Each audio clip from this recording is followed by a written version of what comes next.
Hi friends, ഇന്നൊരു vegetarian biryani ആയല്ലോ. മണ്ഡലകാലമൊക്കെ അല്ലേ, അതുകൊണ്ട് നോൺ വെജ് ഒന്നും പറ്റില്ലല്ലോ. സോ ഇന്ന് ഇടിച്ചക്ക വെച്ച് ഒരു വെജ് ബിരിയാണി ആവാം. അതിനായി ആദ്യം അടികട്ടിയുള്ള ഒരു പാത്രത്തിൽ സൺഫ്ലവർ ഓയിലും കുറച്ച് നെയ്യും ഒഴിച്ച് കനം കുറച്ചരിഞ്ഞെടുത്ത വെല്ലുള്ളി, കാഷ്യൂനട്ട്, കിസ്മിസ് എന്നിവ വഴറ്റി മാറ്റി വയ്ക്കാം. ഇനി ഇതിൽ തന്നെ നമുക്ക് റൈസ് തയ്യാറാക്കാം. അതിനായി ഓൾ സ്പൈസസ് ചേർത്ത് വെള്ളം ഒഴിച്ച് ആവശ്യത്തിന് ഉപ്പ് ചേർത്ത് തിളപ്പിക്കണം. ഞാനിവിടെ അരിയുടെ ഇരട്ടി വെള്ളം ചേർത്താണ് വേവിക്കുന്നത്. ഈ വെള്ളത്തിലേക്ക് കുറച്ച് ഇഞ്ചി, വെളുത്തുള്ളി, പച്ചമുളക്, മല്ലിച്ചപ്പ്, പുതിന എന്നിവ ചതച്ചത് കൂടി ചേർക്കുന്നുണ്ട്. തിളച്ച് വരുമ്പോൾ കഴുകി ഊറ്റിയ അരി ചേർത്ത് നന്നായി ഇളക്കി മൂടി വയ്ക്കുക. ഇനി ഇതേ സമയം നമുക്ക് മസാല തയ്യാറാക്കാം. ഇതിനായി കുക്കറിൽ ഓയിൽ ഒഴിച്ച് ചൂടാകുമ്പോൾ അരിഞ്ഞു വെച്ചിരിക്കുന്ന വലിയുള്ളി ചേർത്ത് നന്നായി വഴറ്റുക. ഈ സമയം ഇതിലേക്ക് ആവശ്യമായ ഉപ്പ് ചേർത്താൽ ഉള്ളി പെട്ടെന്ന് വഴന്ന് കിട്ടും. ഇനി നേരത്തെ ബാക്കിയുണ്ടായിരുന്ന ഇഞ്ചി വെളുത്തുള്ളി ചതച്ചത് മുഴുവനായി ഇതിലേക്കിട്ട് നന്നായി ഇളക്കി യോജിപ്പിക്കുക. നമ്മുടെ റൈസ് ഇവിടെ സെറ്റായിട്ടുണ്ട്.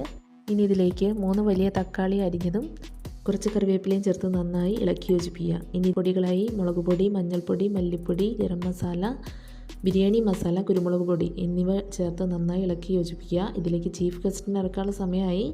മീഡിയം സൈസിൽ മുറിച്ച് വെച്ചിരിക്കുന്ന ഇടിച്ചക്കയും അതിലേക്ക് ഒരു ചെറിയ കപ്പ് പുളിയില്ലാത്ത തൈരും ഒരു വലിയ കപ്പ് വെള്ളവും ആവശ്യത്തിന് ഉപ്പും ചേർത്ത് നന്നായി ഇളക്കി യോജിപ്പിച്ച് അടച്ചു വെച്ച് വേവിക്കുക. ഈ സമയം വീഡിയോ കാണുന്ന ആരെങ്കിലും സബ്സ്ക്രൈബ് ചെയ്യാത്തവരുണ്ടെങ്കിൽ ഒന്ന് സബ്സ്ക്രൈബ് ചെയ്തേക്കണേ. നമുക്ക് ആവശ്യമായ മസാല ഇവിടെ റെഡി ആയിട്ടുണ്ട്. ഇനി ഇതിൽ നിന്ന് കുറച്ച് ഗ്രേവി നമുക്ക് മാറ്റി വയ്ക്കേണ്ടതുണ്ട്, ദമ്മിടുമ്പോൾ അതിലേക്ക് ഇടാൻ വേണ്ടിയിട്ട്. അപ്പോൾ അതിൽ നിന്ന് കുറച്ച് ഗ്രേവിയും കുറച്ചധികം കഷ്ണം ഉള്ളതുകൊണ്ട് കുറച്ച് കഷ്ണം കൂടി മാറ്റി വയ്ക്കുന്നുണ്ട്. എനിക്ക് ഗ്രേവിയും റൈസും സെപ്പറേറ്റ് തന്നെ കിട്ടണം എന്നുള്ളത് കൊണ്ട് ഞാനൊരു വാഴയില വെച്ചിട്ടാണ് അതിലാണ് ദമ്മിടുന്നത്. വാഴയില മസാലയ്ക്ക് മുകളിൽ വെച്ച് അതിൽ ആവശ്യത്തിന് നെയ്യ് ഒഴിച്ച് ഒരു ലെയർ റൈസ് ഇടുക.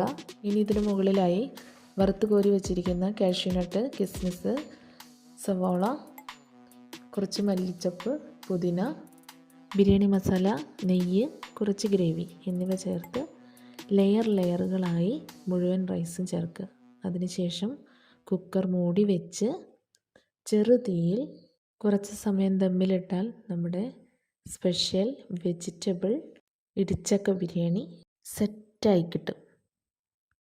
ഒരു മസ്റ്റ് ട്രൈ ആയിട്ടാണ്, നല്ല ടേസ്റ്റാണ്. എല്ലാവരും ഒന്ന് ട്രൈ ചെയ്ത് നോക്കണം. നല്ല അപാര ടേസ്റ്റാണ്. ഇടിച്ചക്ക വെച്ചിട്ട് ഇതിലും ടേസ്റ്റി ആയിട്ടുള്ള ഒരു ഐറ്റം സ്വപ്നങ്ങളിൽ മാത്രം. അത്രയധികം ടേസ്റ്റുള്ള ഒരു ഐറ്റമാണ്. അപ്പോൾ എല്ലാവരും ഒന്ന് ട്രൈ ചെയ്ത് നോക്കൂ.